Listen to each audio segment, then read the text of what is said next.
All right, guys, Coach Lou here from TSA. So number one, if you're interested in working with me online, by all means, just DM me and I'll be able to talk to you privately. Number two, understand that I will never bullshit you guys. I'm going to tell you and teach you the truth in regards to what really matters towards nutrition, what really matters towards training, and essentially how to fit this into your life, right? Seamlessly. How do you how you could do this without having to be have it take over your entire life, right? So if you watch my previous videos, we talked about calories. We talked about what are the different diets that are out there, the popular ones, right? And kind of like the BS ones that are out there.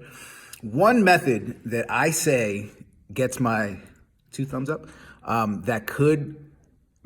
you guys could highly benefit from, regardless if we're talking about gaining muscle or in a sense, losing fat on the body, right? It's only 2 things you could possibly do, or you could maintain in a sense, right? Is basically intermittent fasting. And if you've never heard of this, it's basically taking the day, 24-hour window, and breaking it up into 2 blocks. One being a fasting phase and one being feasting. I don't even like that word, right? But an eating phase, right?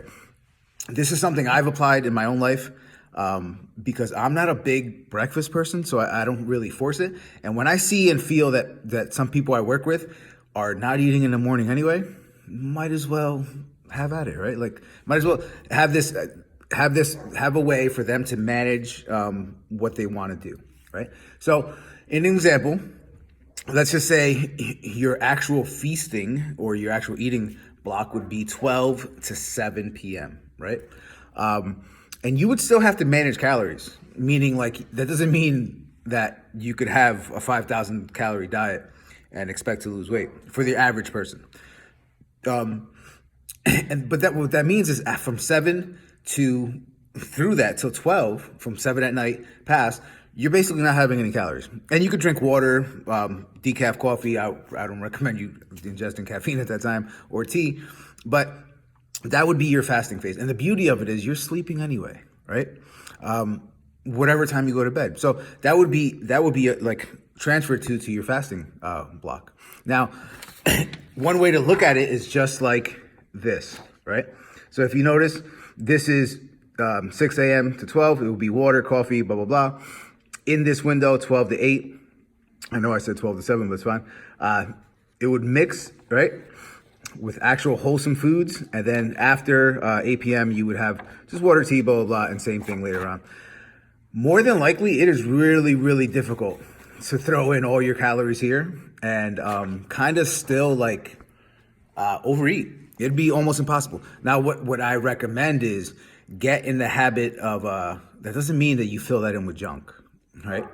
Micronutrients do matter. I know I'm talking about calorie totals and macros a lot, but micronutrients and what the body and the gut and cells use for energy does matter, right? It's just not something I focus my energy on teaching clients, because that's the minutia of stuff that if the other stuff isn't taken care of, it doesn't make a damn difference what organic, whatever you eat. It doesn't matter, dude, you know? And not to be a conspiracy theorist, but how do you really know that's organic, right? You think big companies aren't just sticking a label on something? I mean, unless you saw the thing raise itself, right? So I think that passes my windows of a coach of really quality, good information for you guys that you guys can highly benefit from if you're struggling with this, right? Because one of the things is understanding how these things work, and understand that fat loss or muscle gain, whatever you want to do, change your body composition, the concepts aren't that hard to understand. They're really not. They're not hard concepts to understand. They're relatively easy, but they're difficult for people to carry out on their own without understanding standards and expectation of what's really going on, right? And where you should be. And one of the things I'm big on is understanding your emotions. So I see it all the time. People make emotional decisions based on stuff they don't even understand, right? They step on the scale, it's up 3 pounds, not understanding, let's just say a female, understanding menstrual cycle during the month does equate to things, right? And then, well, this doesn't matter. Or why they're not, if they're specifically a fat loss client, why they're not losing weight.